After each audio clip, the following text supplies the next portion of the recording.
Okay, let's begin. So this is the 10th installment on reflections on passages in Savitri. This one is titled, Remember Why Thou Camest. In this presentation, I'd like to consider a passage from Savitri that pertains to the finding of the soul. It comes in Book 7, Canto 2, which is called The Parable of the Search for the Soul.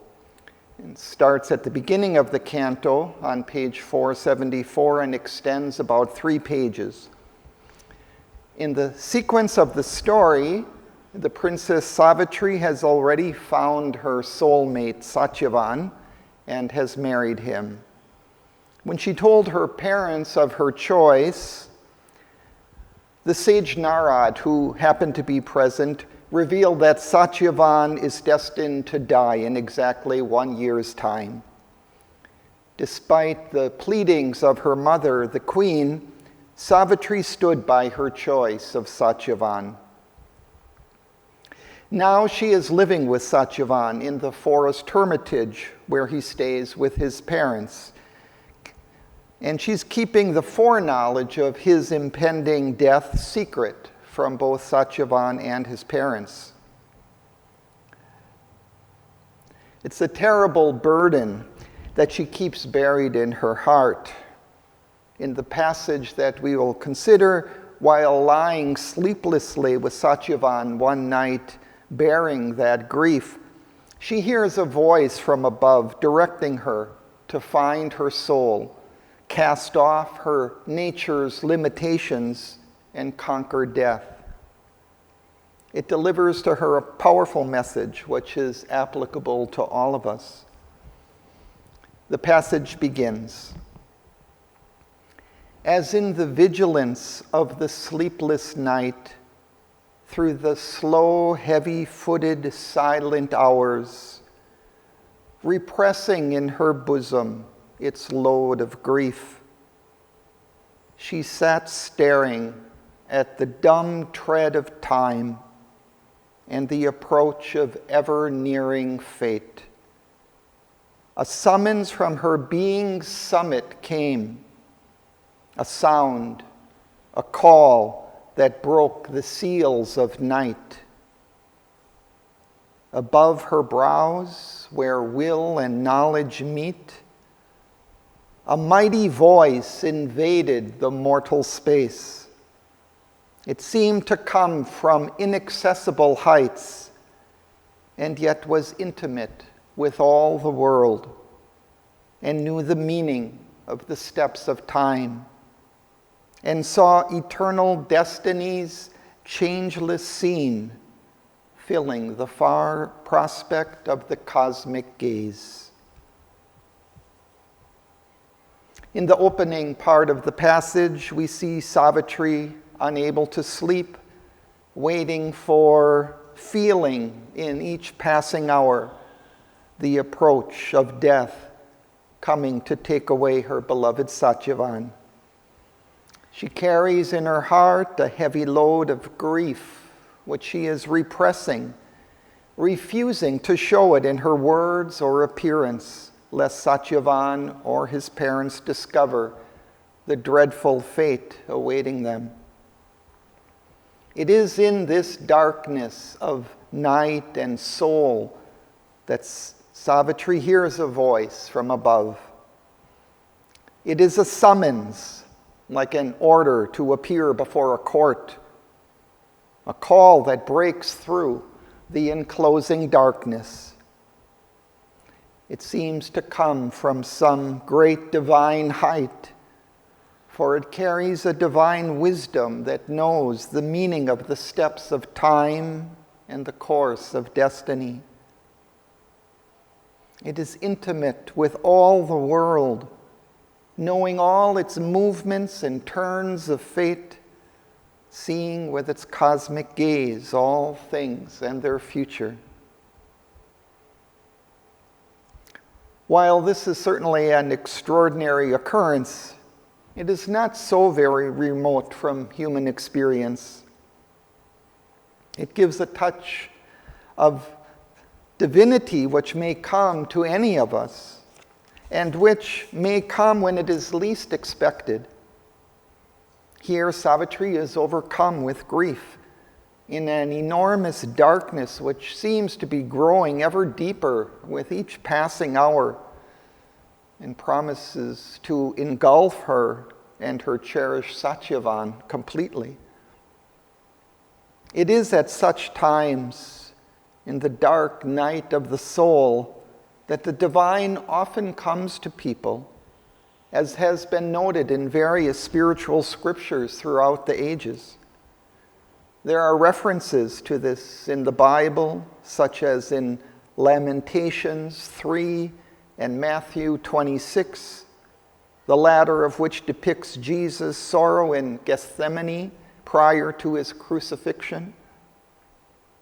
It is most famously described by the 16th century mystic, St. John of the Cross, in the dark night of the soul, in which he discusses the process of purification that occurs in this passage through darkness, which leads to a more intimate relationship with the divine based on love.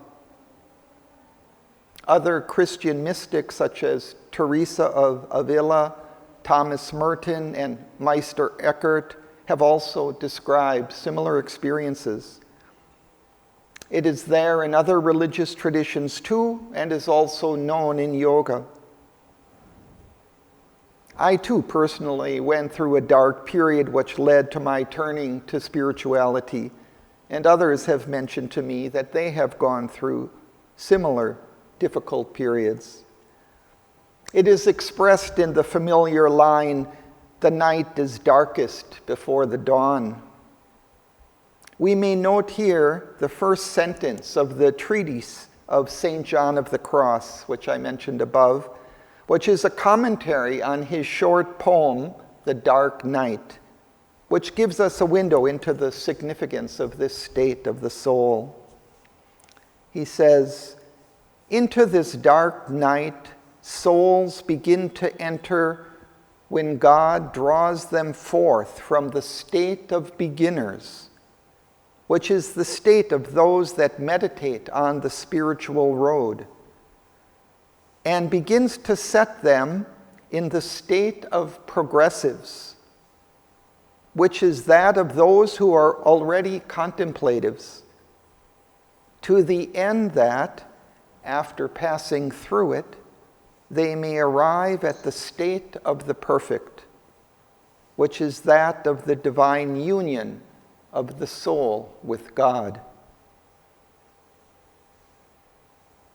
We see from this brief statement that the dark night of the soul to which the author refers comes not prior to beginning the spiritual path, but after having traveled some distance, and yet when one is still a beginner, and is meant to lead us into a state of greater perfection. In the second paragraph of his treatise, he elaborates this point.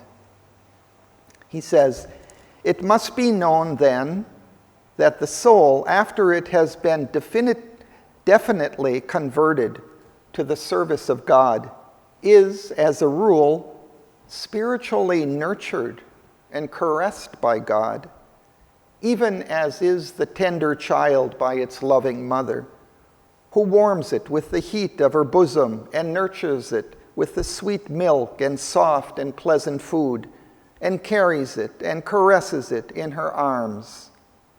But as the child grows bigger, the mother gradually ceases caressing it and, hiding her tender love, puts bitter aloes upon her sweet breast, sets down the child from her arms, and makes it walk upon its feet, so that it may lose the habits of a child and betake itself to more important and substantial occupations.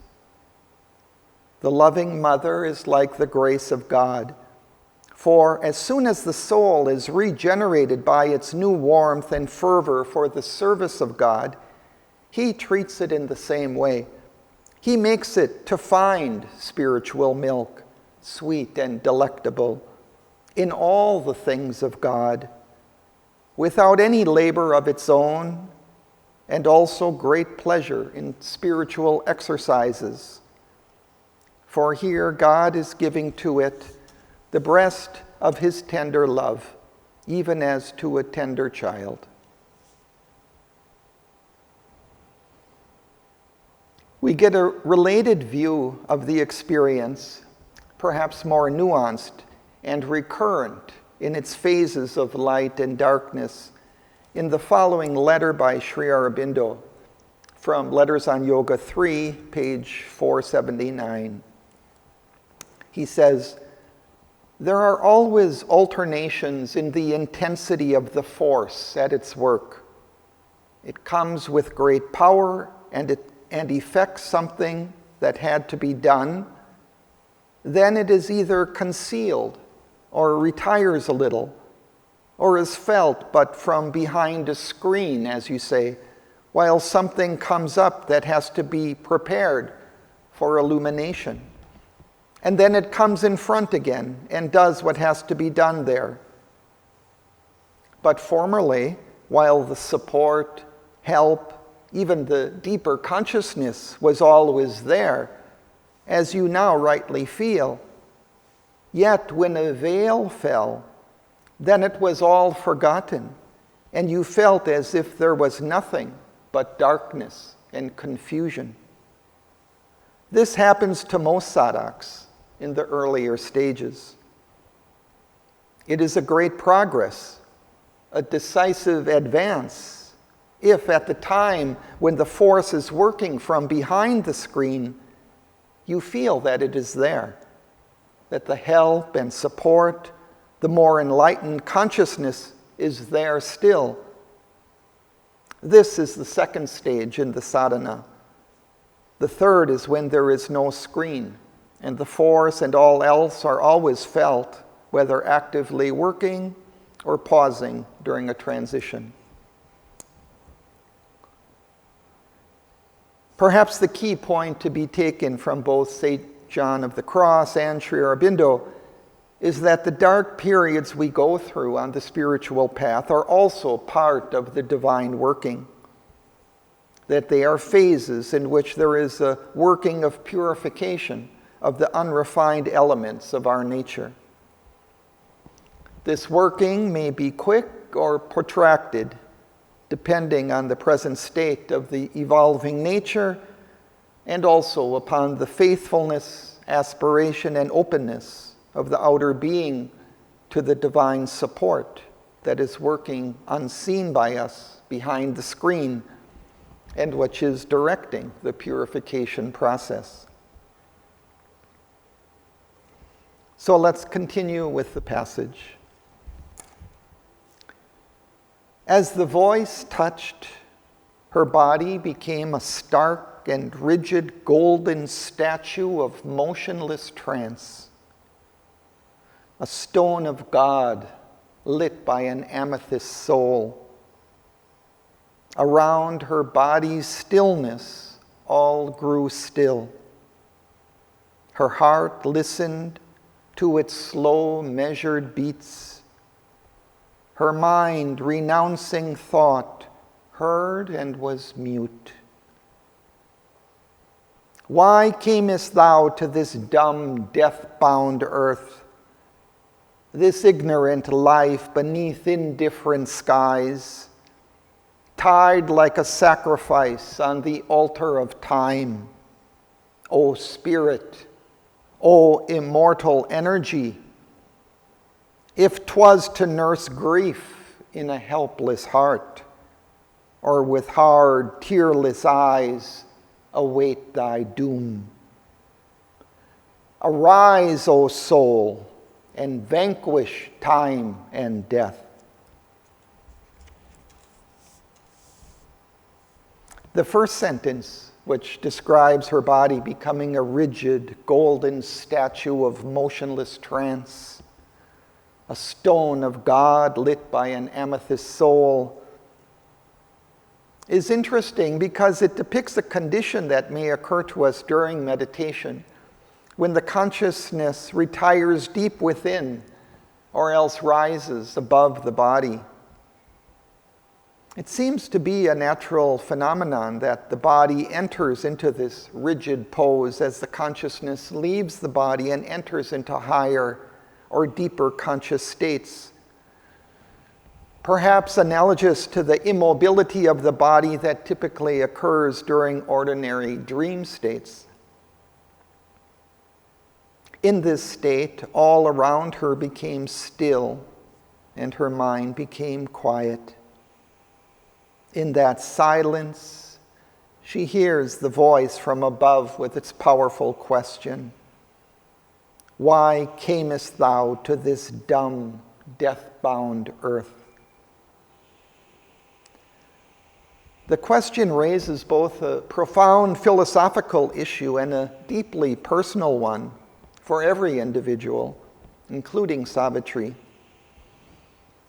Philosophically, why should the eternal and infinite, the all-knowing and all-powerful Spirit, enter into this manifestation of ignorance and weakness and death? This philosophical question has already been addressed at length in the poem, 2 cantos earlier, in The Way of Fate and the Problem of Pain. And we can revisit here a few of the crucial lines. This is from page 454 and 455. Once in the immortal boundlessness of self, in a vast of truth and consciousness and light, the soul looked out from its felicity. It felt the Spirit's interminable bliss. It knew itself deathless, timeless, spaceless, one. It saw the eternal, lived in the infinite.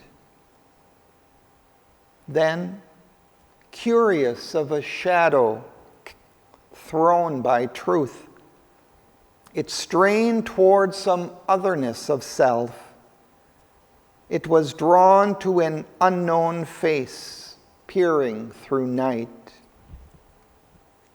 And skipping down a few lines, as one drawn by the grandeur of the void, the soul attracted leaned to the abyss. It longed for the adventure of ignorance and the marvel and surprise of the unknown and the endless possibility that lurked in the womb of chaos and in nothing's gulf, or looked from the unfathomed eyes of chance. It tired of its unchanging happiness. It turned away from immortality. It was drawn to hazard's call and danger's charm. It yearned to the pathos of grief, the drama of pain, perdition's peril, the wounded bear escape, the music of ruin and its glamour and crash, the savor of pity and the gamble of love and passion and the ambiguous face of fate.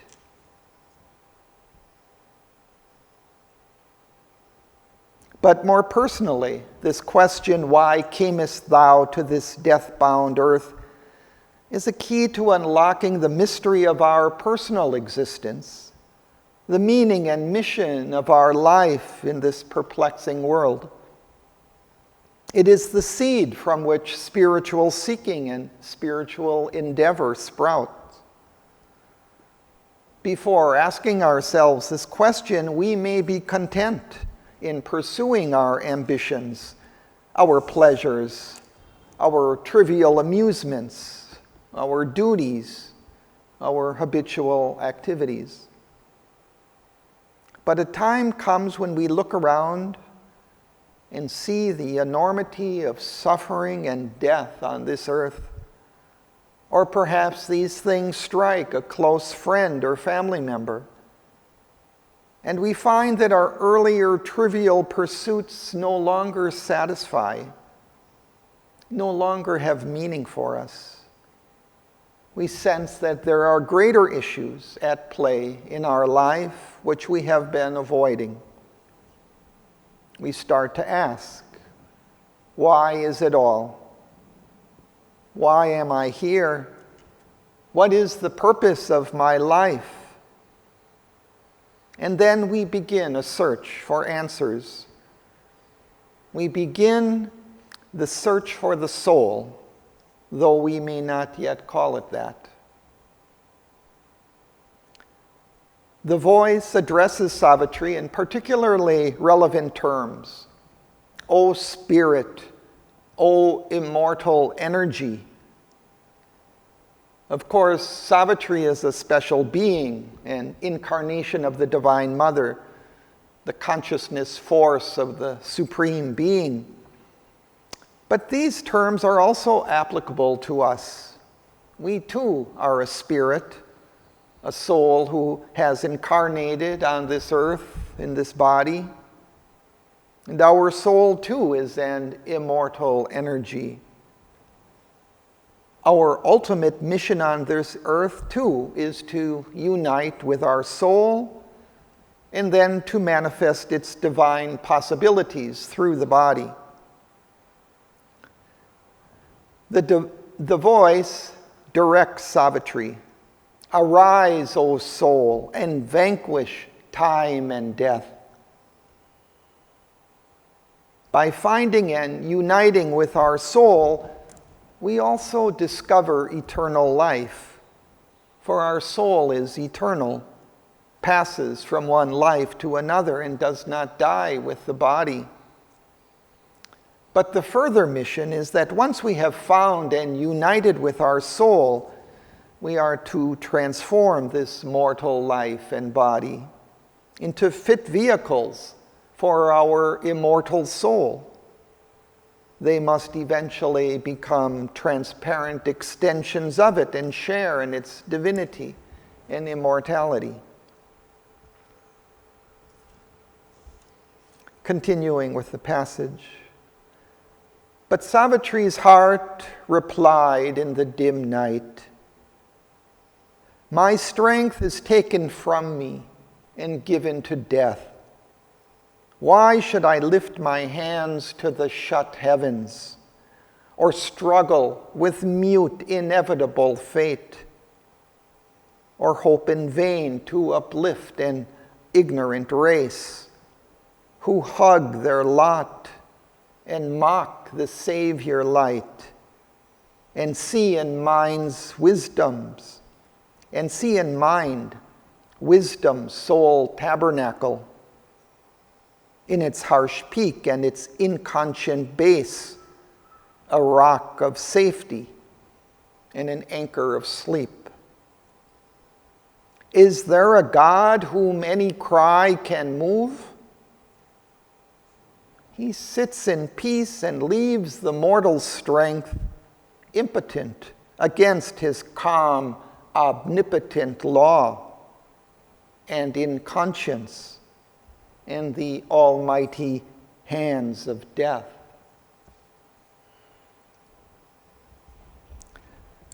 Savitri here expresses something of the despair, the feeling of futility in struggling with ignorance and suffering and death. At times in these dark periods, the existence or presence or power of the divine may be doubted. She says, is there a God whom any cry can move? It may feel as if we have been abandoned and left to suffer an evil fate, a life of sorrow and pain. We may feel this personally, but also when we look at and sympathize with the unmitigated suffering of others. For example, in war-ravaged or famine-stricken countries, a prolonged suffering which ends only in death, we may question our faith in God or the goodness or compassion or strength of God to avert or assuage the suffering. And we should perhaps note that this despair, this doubt may come to us even in advanced stages of the yoga, as it seems to have come even to Sri Aurobindo and the Mother. For example, we may note these lines from Aswapati's spiritual journey, coming after he has already traveled far on the path in the canto, The Descent into Night, on page 218. This he must bear, his hope of heaven estranged. He must ever exist without extinction's peace, in a slow suffering time and tortured space, in anguished nothingness, his endless state.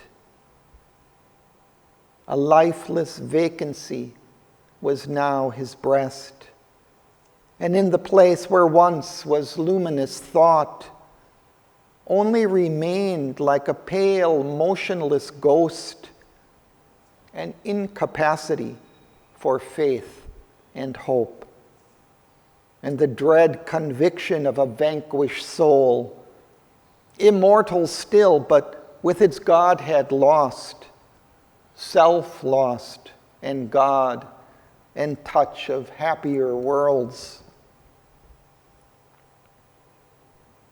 And we find that Savitri will undergo a similar passage through darkness in the canto called The Journey in Eternal Night, on page 583.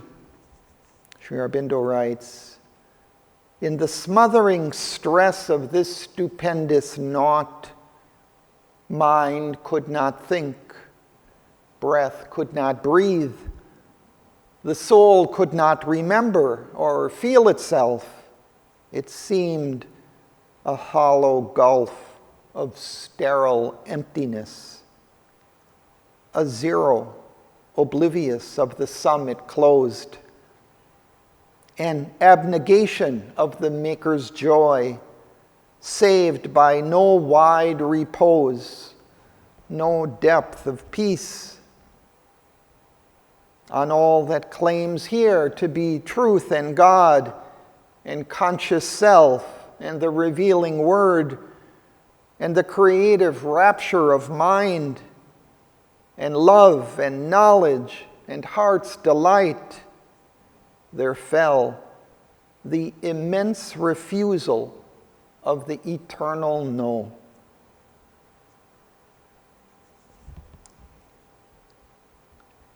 It is because this yoga aims at a complete transformation of the nature, down to the very substance of the body, that these recurrent periods of darkness come.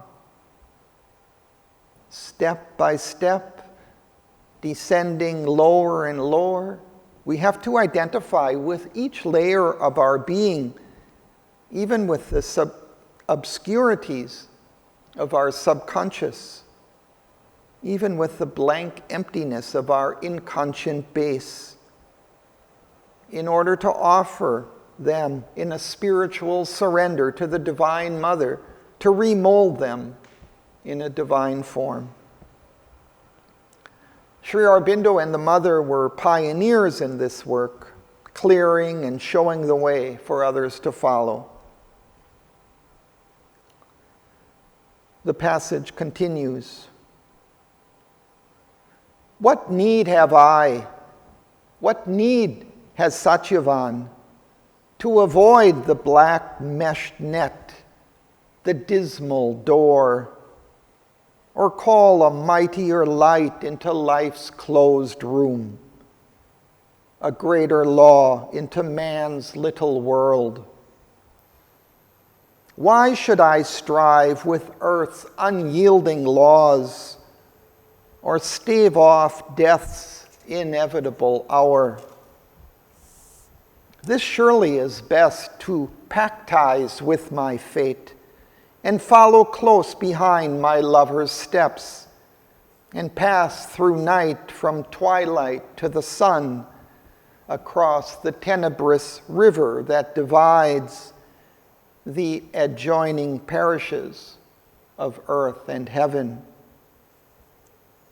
Then could we lie inarmed, breast upon breast, untroubled by thought, untroubled by our hearts, forgetting man and life and time and its hours, forgetting eternity's call, forgetting God.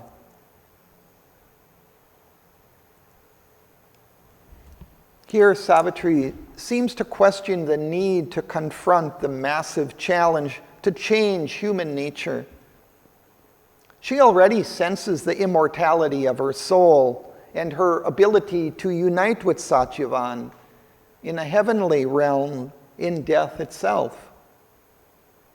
If Satyavan is fated to die, she too can die and travel with him in the afterlife. She is not afraid of death. The earthly life is mortal and frail. All things pass. This is its law, which appears fixed and unalterable. Why should she try to change this cosmic law? And is it even possible?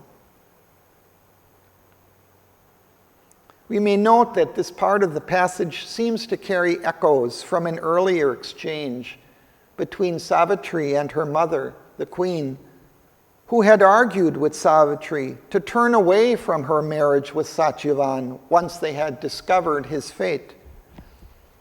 For example, recall these lines from pages 433 and 434. O child, wilt thou proclaim?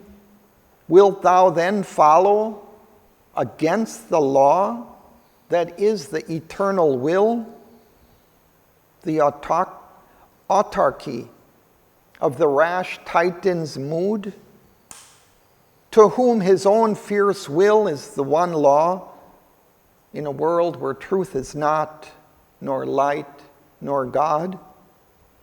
Only the gods can speak what now thou speakest. Thou who art human, think not like a god. In that passage, the queen was replying to Savitri's declaration made on page 432. She had said, "Death's grip can break our bodies, not our souls. If death take him, I too know how to die. Let fate do with me what she will or can. I am stronger than death and greater than my fate. My love shall outlast the world. Doom falls from me, helpless against my immortality. Fate's law may change, but not my spirit's will." Here, Savitri had already raised the possibility of following Satyavan into death, but at the same time, she had also challenged the laws of fate. Now let us continue. The voice replied, "Is this enough, O spirit? And what shall thy soul say when it wakes and knows the work was left undone for which it came? Or is this all for thy being born on earth, charged with a mandate from eternity, a listener to the voices of the years, a follower of the footprints of the gods, to pass and leave unchanged the old dusty laws?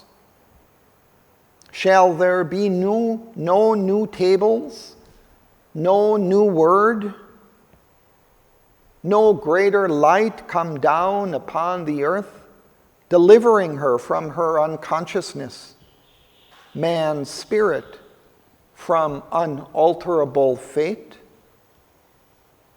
Camest thou not down to open the doors of fate, the iron doors that seemed forever closed, and lead man to truth's wide and golden road that runs through finite things to eternity?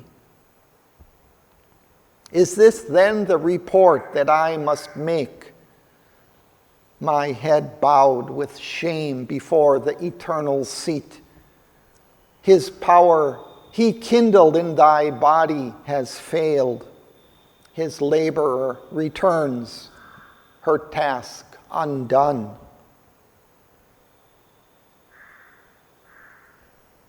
Here the voice questions Savitri, is this enough, O Spirit? It reminds her that she has come down onto earth to do this work, to confront fate, to change the laws. She has come charged with a mandate from eternity. This is the mission assigned to her by the eternal being. The divine's power has been kindled, set alight in her body to carry out this work. Our mission may not be identical with that of Savitri, who is an incarnation of the Divine Mother. But those who have been called to the spiritual path of Sri Aurobindo and the Mother also have been charged with a work of offering our mind, life, and body to the divine so that it may be transformed and divinized. We too will have to face the consequences of our choices in carrying out this work at the time of our death. Will we have to bow our head in shame before the eternal seat? Or will we be able to hold it up high and say, I have carried out thy will. I have sought for my soul. I have offered myself to thy force. I have served the work assigned to me. I have followed thy path as far as I could in this life. We do not have to wait until our death to hear this question, is this enough, O Spirit? It is a question we can ask ourselves every day. And every day we can consciously give our reply.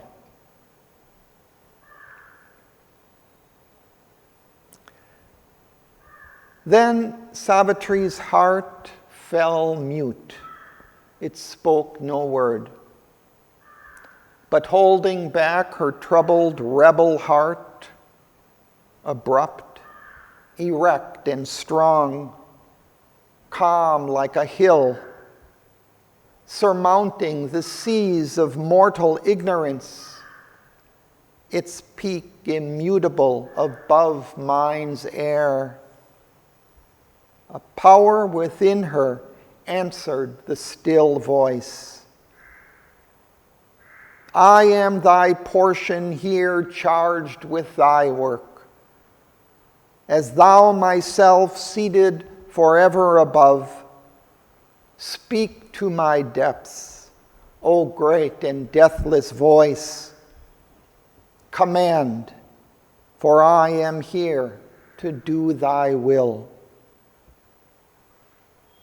The voice replied, remember why thou camest. Find out thy soul. Recover thy hid self. In silence, seek God's meaning in thy depths. Then mortal nature change to the divine.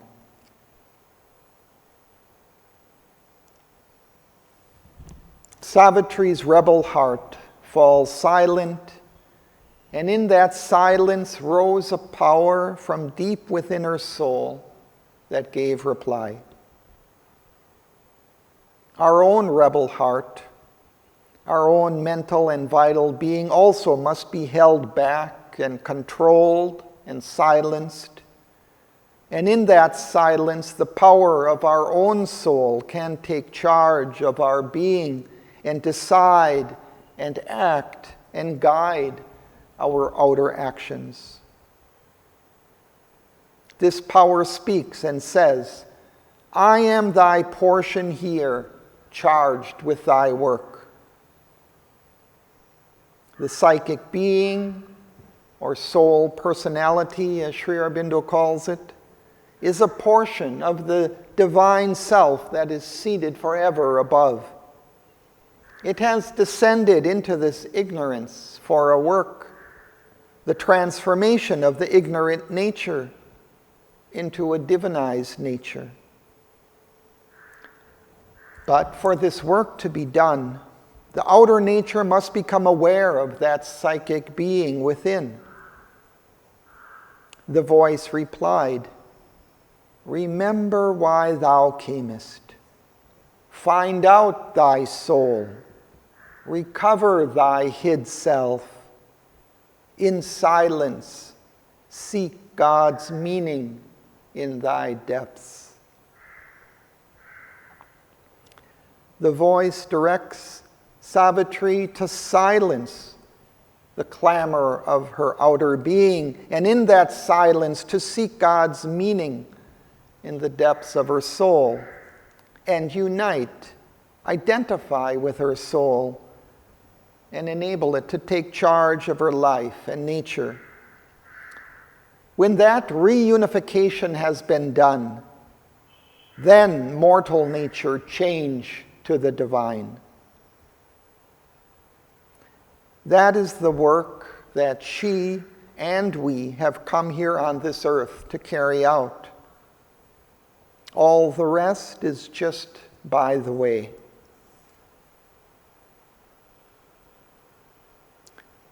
The voice continues, open God's door, enter into his trance. Cast thought from thee, that nimble ape of light.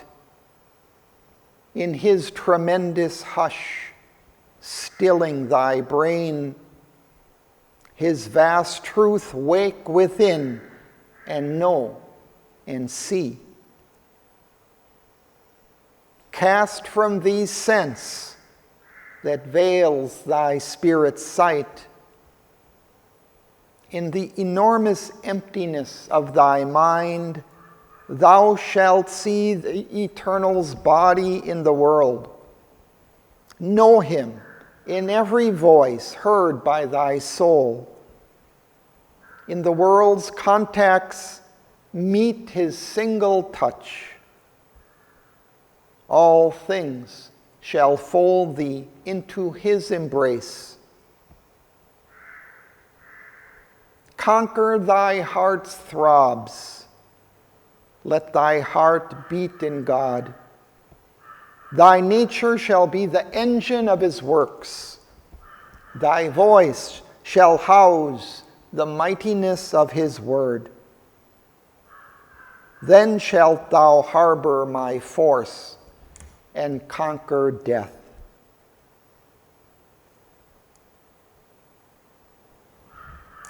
In this climactic part of the passage, the voice elaborates on its message. It directs her to enter into his trance. And this may mean a very deep meditation, or it may mean a very focused, exclusive concentration on the divine, whether in meditation or awake and moving in the world. But in that inward and concentrated silent state, she is asked to cast away thought, the ordinary activity of the mind. The voice calls it a nimble ape of light. It is very agile and moves quickly, but it is only imitating the true light from above, trying to mimic it, trying to represent it in its nimble concepts and combinations of words. In place of this, it calls her to wake within to the divine's vast truth and know and see directly, without the covering of words and ideas. Then it says, cast from thee sense that veils thy spirit's sight. Our senses too cover the truth with images, sounds, sensations, smells, tastes, which we erroneously identify with specific outer objects in the physical world. When we silence the mind and stop looking at the world piecemeal through our separate perceptions of individual objects and movements, we will see and hear and feel the one divine in all our sensations. Everywhere we will be surrounded by the divine. All sensations will be contacts, embraces of the divine. What a wonderful state. Added to the silence and light of the divine, we shall sense the divine everywhere around us and in us, embraced by its infinite being. And then the voice commands, conquer thy heart's throbs. Let thy heart beat in God. Here the voice seems to be suggesting to quiet the heart's leaping out to others in love, in pleasure, in attachment and recoil, in fear or anger or jealousy or sadness or disappointment. All these surface emotions hide from us the fact that all others and all happenings are the one divine. Let these emotions for others be replaced by love and joy in the divine, who is in all and is all. Finally, in this vision and embrace of the divine, we ourselves shall become his conscious and transformed instrument. All that we do and all that we speak shall be his powerful action in us.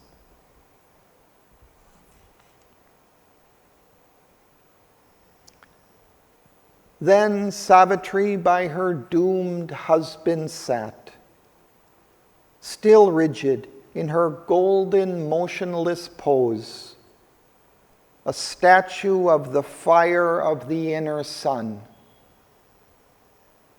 In the black night, the wrath of storm swept by, the thunder crashed above her, the rain hissed, its million footsteps pattered on the roof.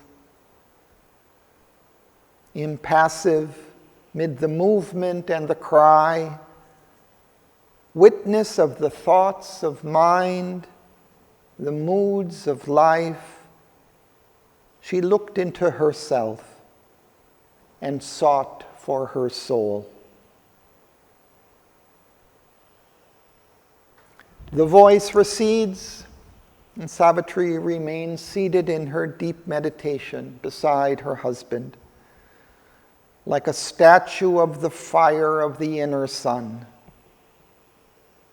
Within her there is an intense fire of aspiration. Around her is the black night and the wrath of the storm. The thunder crashed and the rain hissed. We might take it in a figurative sense, too, that although she is silent within and like a sun of intense aspiration, lit by the touch of the divine, all around her remains as it was, dark and dangerous. We too, in our aspiration to the divine, in our spiritual journey, must learn to remain quiet and unmoved within, focused in our aspiration to the divine. Whatever adversities may exist around us, despite the million footsteps of others chasing here and there in the hustle and bustle of life, she remains impassive, unmoved, mid the movement and cry.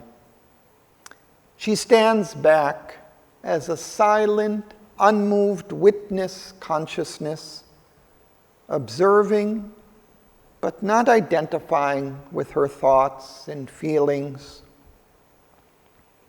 Instead, she turns within and looks deep into herself, into her inmost heart, seeking for her soul.